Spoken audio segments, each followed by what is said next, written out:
Assembly line. Every day we use manufactured goods. Manufactured goods are things that are made in a factory, like refrigerators, ovens, washing machines, TVs, and even the cars we drive. When we see something all put together, we might not realize the process it took to make it. Did you ever stop to think how something you use frequently was made? The way of making things has changed over thousands of years. For example, the first wheels made were carved out of stone and wood. They did not look like the wheels that you see today. But stone wheels were not used for transportation. They were used as a potter's wheel, which helped people make pottery. About 300 years later, wood wheels were created.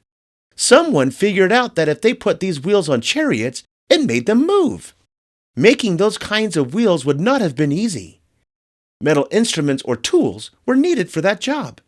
Today, we are lucky. We can just buy the tools we need. But back then, they couldn't just run to a hardware store and buy a hammer and nails. They had to make them by hand. Can you imagine how much time that would take? They had to use what they found in nature to make what they needed. The wood from trees could make a handle. Metal from rocks had to be melted and shaped to form the head for an axe or a hammer. That's a lot of work! The 1700s was a period in history called the Colonial Times. Goods were produced by a group of people called skilled laborers and craftsmen. They included cobblers who made shoes, coppers who repaired wooden tubs or kegs, blacksmiths who worked with iron, and tanners who converted animal hides into leather. Other skilled laborers were sewers and dyers who sewed and dyed clothing.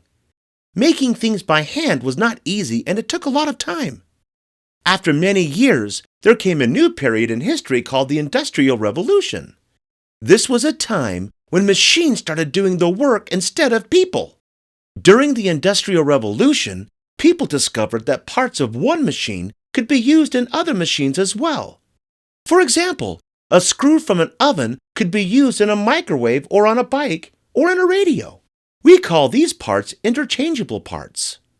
Realizing that parts were interchangeable was a revolutionary idea because they no longer had to make unique parts for every single machine.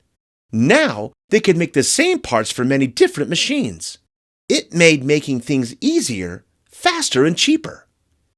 Interchangeable parts were first used in France on guns. But this idea was adopted in America in 1798. In fact, President George Washington asked Eli Whitney to use the same process to build muskets for the American military.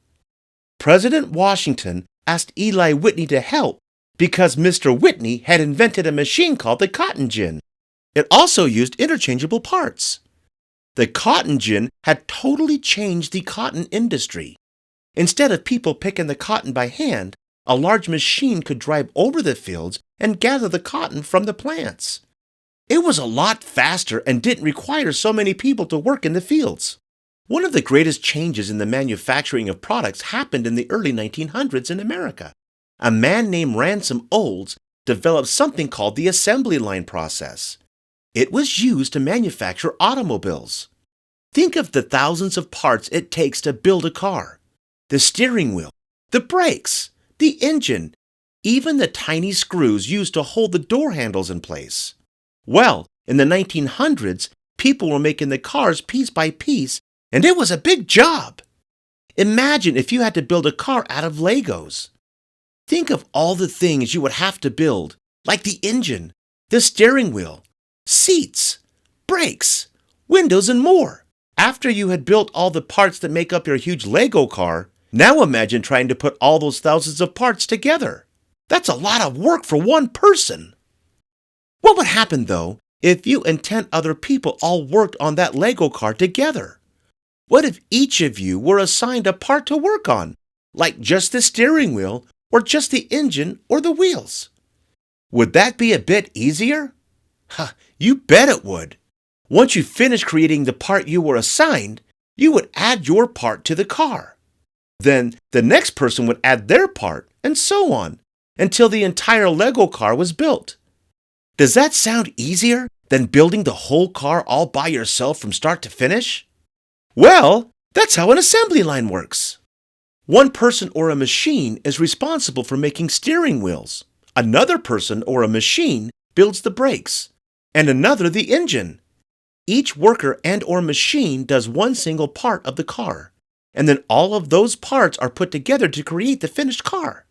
So, instead of one person making a car from start to finish, the work of creating that car is shared by many people.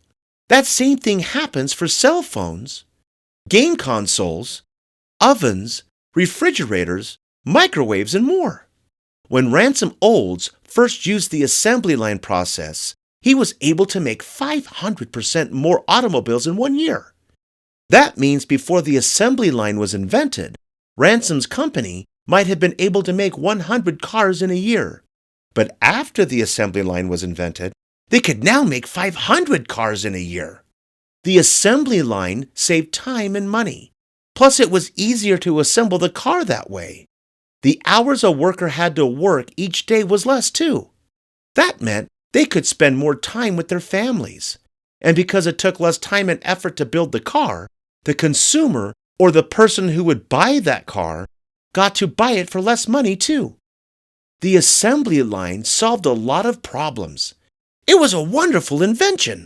Around 1908, a man named Henry Ford made the assembly line even better. His company was called the Ford Motor Company. You might recognize the name Ford. Well, Henry Ford was the man who started the company that makes Ford cars. In his company, the main part of the car was towed by a rope that moved it from station to station. At each station, a worker would then add the next part to the vehicle that they had been working on. Henry Ford made the assembly line better when he invented a moving platform that went from worker to worker. This moving platform was called a conveyor system. The word conveyor may sound familiar to you. When you go to a grocery store and pay for your food, you place the groceries you want on something called a conveyor belt. The conveyor belt then moves the groceries to the clerk who scans the items. Another conveyor belt then moves the scanned items to another person who puts your groceries into bags. That's an assembly line that uses the conveyor system. Using this new improved assembly line that had a conveyor belt meant that one car could be manufactured every 90 minutes.